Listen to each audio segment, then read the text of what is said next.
Estamos de volta e agora vamos falar sobre as fixações enfermiças. Ao empreendermos reformas estruturais em nossa consciência, as mudanças superficiais se patentearão rapidamente, enquanto as transformações profundas serão quase imperceptíveis. Enquanto ignoramos os percalços dos caminhos a serem trilhados, sofreremos as consequências das ações mal planejadas devido à falta de discernimento. Exatamente. Por isso que a maioria desistem, porque as ações externas, a estética externa, nós vemos os efeitos muito rápido, mas a mudança da estrutura interna às vezes leva meses, anos, séculos, milênios. Mas temos que começar. Aqueles que estão conseguindo hoje já começou muito tempo atrás. Aqueles que ainda não começamos ou aqueles que não começaram, nós que ainda não começamos, para ser mais exato, precisamos dar início e não sabemos quanto tempo vai levar. Se eu vou visualizar uma atitude saudável, planejando a ideia, a estruturação 1, 2, 10, 1000, milhões de vezes, não importa. Porque eu preciso fazer isso. Porque quando penso, crio condicionamentos mentais. Quando crio esses condicionamentos, eu transformo isso em hábitos. Quando eu aprimoro os hábitos na repetição, eu crio instintos. E esses instintos são os embriões dos sentimentos, da inteligência. São as consciências elementais que gerenciam o universo físico e perispiritual. Por isso, a cada instante, estamos criando essa nova realidade, nobremente arquitetada ou terrivelmente perturbada. Mesmo porque, depois de tudo enfermiço, eles precisam acreditar em nós para... Exato, porque convencê-los que nós estamos levando a coisa séria não é tão fácil. Porque quando nós queremos a saúde ou recuperar a saúde, nós esquecemos que os elementais são as substâncias nutridoras nascidas do Evangelho, forças criadoras do cosmos, e estão em todas as coisas. O Evangelho está na essência de nossa consciência e em todas as partículas do nosso ser.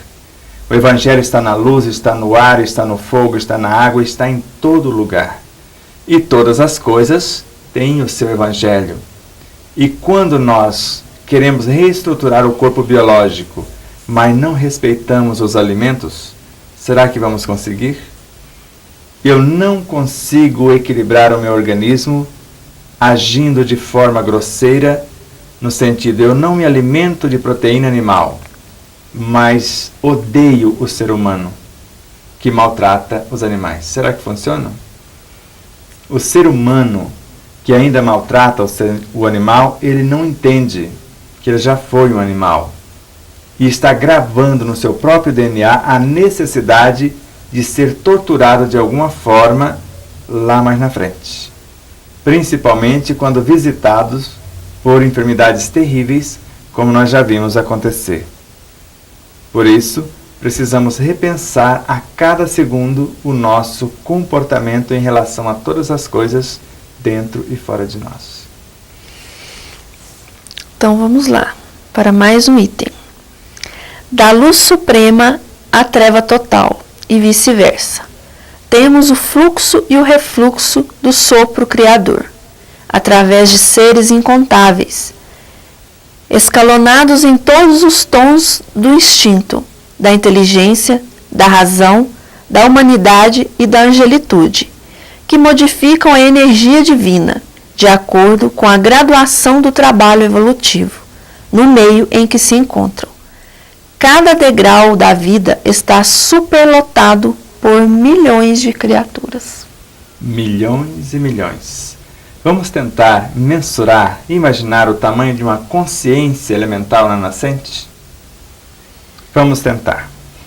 No corpo humano, nós sabemos, em sentido profundo, que tem mais de 200 quintilhões de células, embora a ciência atual só reconhece 100 trilhões.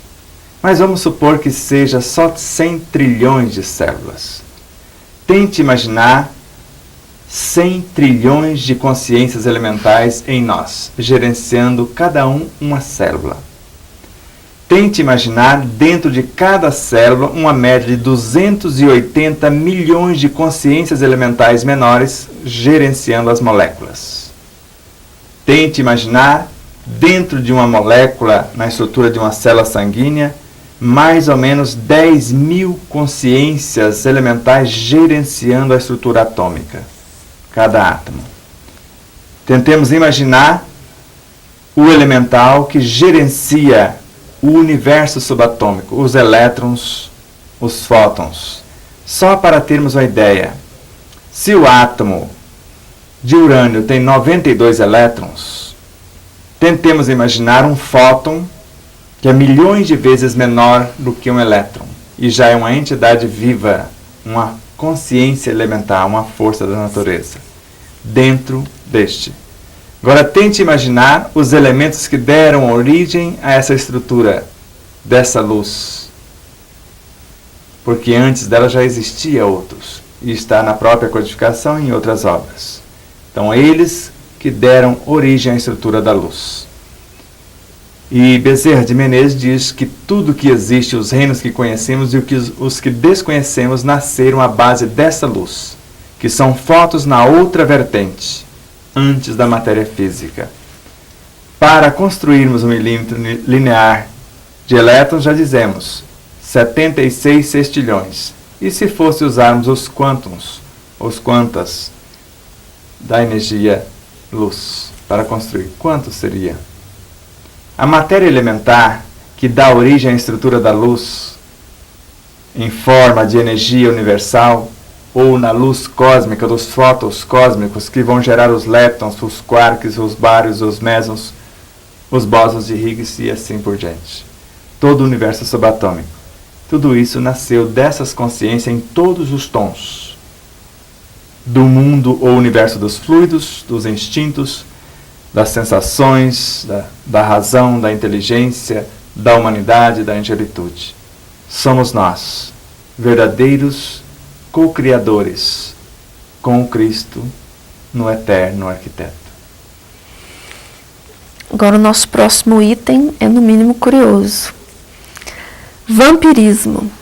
Eu acho que muita gente entende completamente, erroneamente, essa palavra vampirismo, né, Sebastião? Com certeza. Vamos ver o que você traz para nós sobre isso. As ações produzem efeitos. Os sentimentos geram criações. Os pensamentos dão origem a formas e consequências de infinitas expressões. E, em virtude de cada espírito representar o universo por si, cada um de nós é responsável pela emissão das forças que lançamos em circulação nas correntes da vida. André Luiz pegou pesado, né?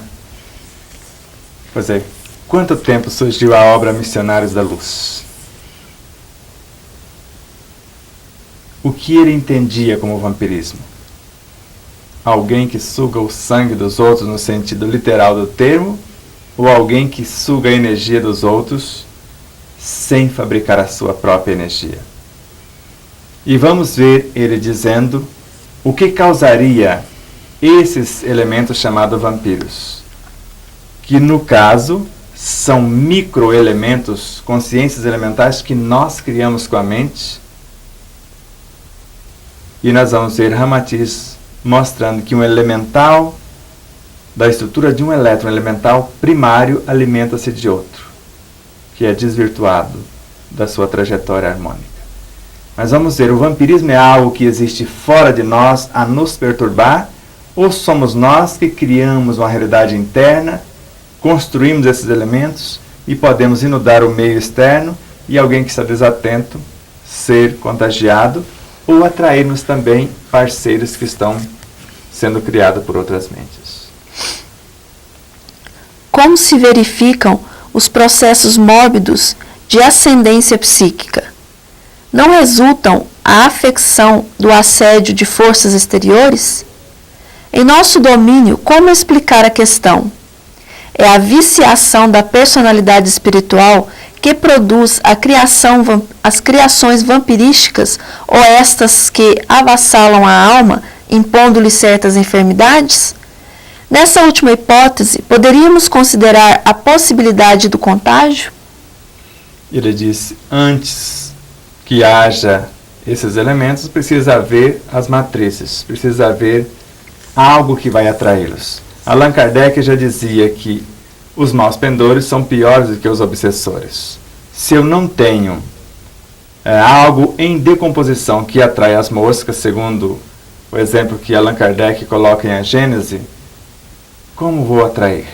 Mas se algo em decomposição está no ambiente em que me encontro, com certeza vai atraí-las. Então, quando começamos a pensar, nós criamos um teor vibracional com cores, com odores, com sabores, podemos dizer, com todas as frequências, porque são seres vivos e organizados que estão sendo qualificados pelo nosso universo mental, emotivo, em todas as frequências. Por isso, segundo André Luiz, o vampirismo não é algo que vem de fora para nos atacar em nosso universo interno. Somos nós que criamos esses vibriões psíquicos e atraímos outros elementos externos, como nós vamos ver na sequência.